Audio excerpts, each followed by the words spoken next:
What's up, everyone, and welcome back to the channel once again. And I'm back for the first time in 2 weeks. Yes, that's right, the 2 week vacation is finally over, and what a perfect time for this comeback as we're just only a couple of weeks away from UFC 280.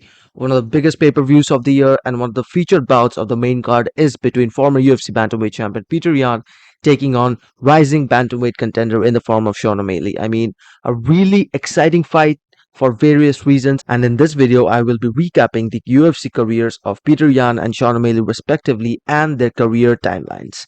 So without any further ado, let's get straight into this new video. Alright, so former UFC bantamweight and interim champion Petr Yan will be heading into this fight on the back of a loss to Aljamain Sterling. The two men, if you would recall, faced each other back at UFC 273, with Sterling winning that fight, what was the rematch, via a split decision. Yan currently has two losses from his last three fights, both of which were against the current champion Sterling. The first one was, of course, at UFC 279 when Yan lost the bantamweight title following a very controversial illegal knee. But before getting onto those fights, let's just quickly go back to Yan's career prior to signing with the UFC. Before his UFC career kicked off, the 29-year-old was making moves in Russia's mixed martial arts organization Absolute Championship Berkut, where he won the ACB Bantamweight Championship in 2017 by beating Magomedov, whom he had previously lost to in 2016. It was later that year Yan made his UFC debut as well against Teruto Ishihara, whom he beat by a first-round KO. Yan then secured a win over Jin Soo Son, and I think it was safe to say that his first notable fight in the UFC was against Douglas Silva de Andrade. Obviously, it was quite a big deal for Yan at the time, sharing the main card with the likes of John Jones and Alexander Gustafsson, who headlined the UFC 232 pay-per-view for the UFC Lightweight Championship, and that main card also featured the likes of Amanda Nunes, Carlos Condit, and other notable names as well. Yan stopped Douglas De Silva via a corner stoppage in the second round of that fight, and then followed up with a win over John Dodson at Fight Night Blachowicz versus Santos in 2019. Yan's next fight was against Jimmy Rivera, and at that time it was definitely the toughest test for Petr Yan. I mean, this was obviously a very close fight. You could find lots of theories regarding this online from fans, some suggesting that Rivera might have even won that fight. Even Rivera himself thinks that he beat up Yan for 14 minutes straight. But in my opinion, Yan did quite good, especially in terms of adjusting to Jimmy's defense during this fight, and I think he was the rightful winner by a unanimous decision. Next up, it was Yan's first performance of the night in the UFC as he absolutely decimated another veteran in the form of Uriah Faber. I mean, that fight was hard to watch. Yan destroyed Faber in that fight. He never really stood a chance, and that head kick in the final round was pretty much the final nail in the coffin for Uriah Faber. Yan's next fight was his first in 2020 as he defeated Jose Aldo to win the vacant UFC Bantamweight Championship at UFC 251. Once again, much like he did to a veteran like Faber, Yan destroyed Aldo, and despite the late stoppage from the referee in this fight, there were no doubts that Yan was absolutely winning this one throughout the majority of it. He had this fight in his grasp for the majority of it and left Jose Aldo in an absolutely bloody mess by the end of it. Now this brings me to a certain point. In the lead up to Jan's rise in the bantamweight division, do you guys think that the UFC sort of made a few mistakes with this matchmaking? Because if you look at it, John Dodson was around 35 to 36-year-olds when he fought Petr Yan. When Petr Yan fought Uriah Faber, it was only Faber's second fight since 2016, and he was in his late 30s, early 40s as well. The same goes with Jose Aldo, who was in his mid-30s at that point at UFC 251. Now, I know this didn't really damage Jan's legacy, but all I'm trying to say is, could we have seen Petr Yan mix it up with a much more younger generation of fighters instead of fighting guys who were in their late 30s? But nonetheless though, following Jan's win over Jose Aldo came the controversial loss to Aljamain Sterling at UFC 259. A round 4 illegal knee from Yan saw him lose the Bantamweight Championship to Sterling, and Yan is yet to get his hands on the undisputed title since that fight. It has been over a year since Yan has gotten his hands on that title that he lost via an illegal knee.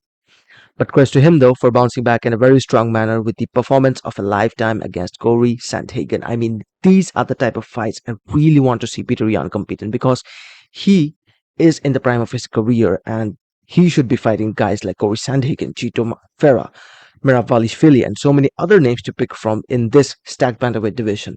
If you ask me, I think it was Jan's performance against Corey Sandhagen at UFC 267 definitely was the best fight of his career, remains as the best fight of his career up until now. Jan was absolutely clinical for the majority of that fight, especially through the first 3 rounds, I would say. Sandhagen looked a bit off in those early rounds, even though props to him for making a comeback in the latter rounds. But Jan was at his absolute best on that night. And after that fight, though, he got completely neutralized by Aljamain Sterling once again. I mean, Sterling's wrestling was simply superior at UFC 273 in the rematch between Petr Yan and Aljamain Sterling, this time for the undisputed bantamweight championship, for Sterling's undisputed bantamweight championship.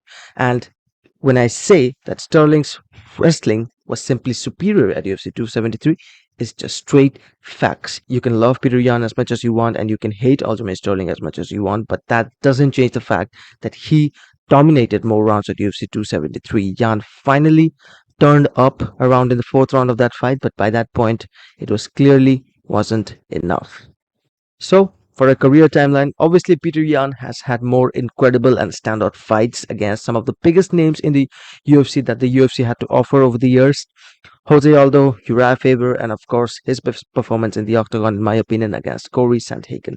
And now he's set to fight an up-and-comer in the form of Sean O'Malley, who is set to compete in arguably the biggest fight of his UFC career. So moving on to Sean O'Malley's career trajectory.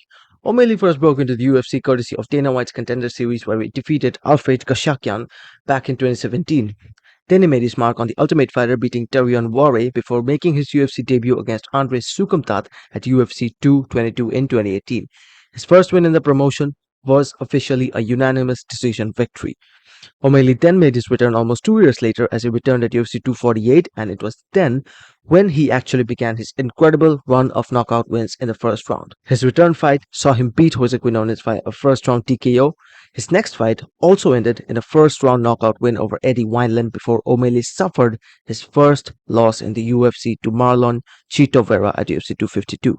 I mean, many would agree that Marlon Vera was a step up in competition for O'Malley at that time, and he failed to get the victory as soon as he faced a tougher level of competition. So that fight against Chito Vera might just give you an idea of how things might go down between O'Malley and Petr Yan at UFC 280.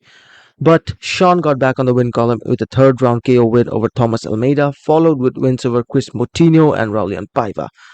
Obviously, you guys can see this certain pattern of Sean O'Malley's UFC career so far. He practically has been facing a certain level of competition, a certain type of fighters whom he has been beating comprehensively. So a lot of people obviously have criticized him for taking so and so easy fights.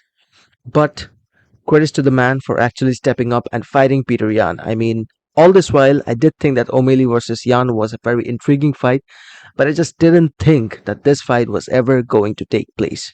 But now that it's happening, I must say that I'm quite looking forward to it, even though Yan is the clear favorite. O'Malley will of course head into this fight with a no contest against Pedro Munoz. An accidental eye poke at UFC 276 earlier this year led to Munoz being unable to continue the fight, and O'Malley will aim to put another classic sugar show at UFC 280. You could imagine what the scenes will be like if he somehow pulls off a victory over Petr Yan.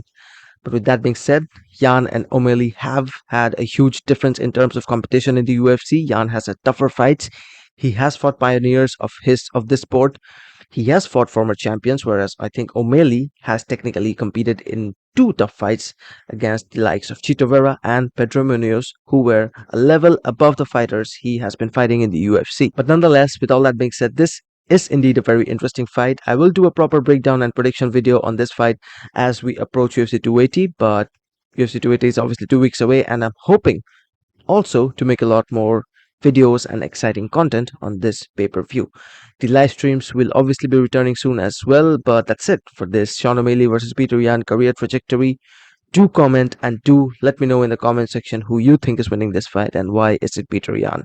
I will see you guys in the next video. Thanks for watching.